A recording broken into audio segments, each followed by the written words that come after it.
Let's get this moving. Now, President William Ruto has today claimed that his political pact with ODM leader Raila Odinga is not about sharing positions or winning the 2027 presidential election. However, a keen analysis of the pact reveals otherwise. David Mudhoka joins us now. David, what have you found in the analysis? Dan, the analysis shows that the pact, by extension, entails the creation of the offices of Prime Minister and Leader of Official Opposition through a referendum. I look into what the president said versus what the pact actually portends. It is official. Secretary Generals to join in. President William Ruto and ODM leader Raila Odinga are on the same political side. Ruto and Raila formalized their 8-month-long political dalliance Friday by signing a 10-point working framework at the Kenyatta International Convention Center, KICC. Here, the president categorically saying that the pact is not about distributing political positions or winning any elections. This memorandum of understanding is not about sharing positions or winning elections. It is about the people and the interests of Kenya. Raila and a section of the president's allies reiterating that the pact was not a personal one, but rather people-centered.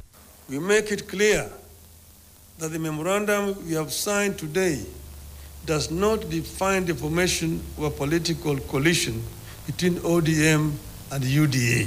Today, we are not signing to sharing positions. We are signing to issues that affect our people. However, a keen look at the pact tells the opposite.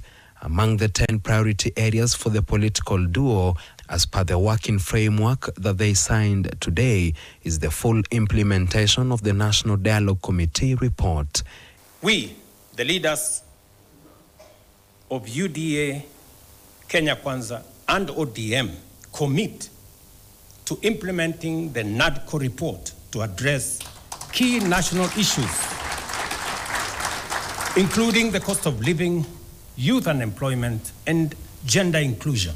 In the report is a proposal to create the offices of Prime Minister and Leader of Official Opposition, with the office of Prime Minister said to be reserved for Raila Odinga if remarks by some allies of President William Ruto are anything to go by.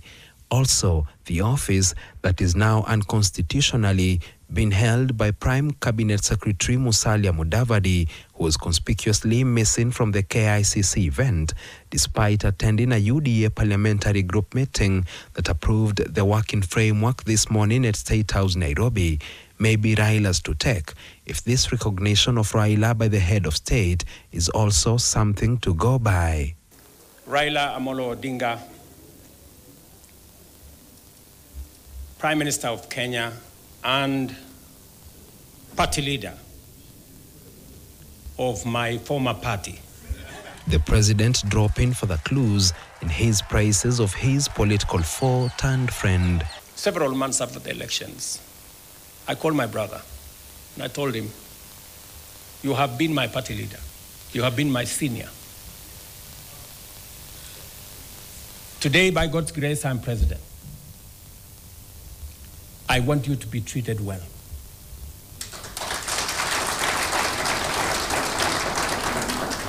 And I will do whatever it takes to make sure that you have respect in Kenya.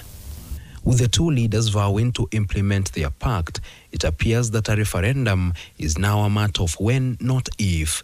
Kenyans, however, have the final say as to whether any extra political office, including that of Prime Minister, can be created. It is now official that ODM leader Raila Odinga has ditched the opposition to work with the government. The question, however, is, will the new political marriage between Odinga and President William Ruto stand the test of time? David Mudhoka, NTV, Nairobi.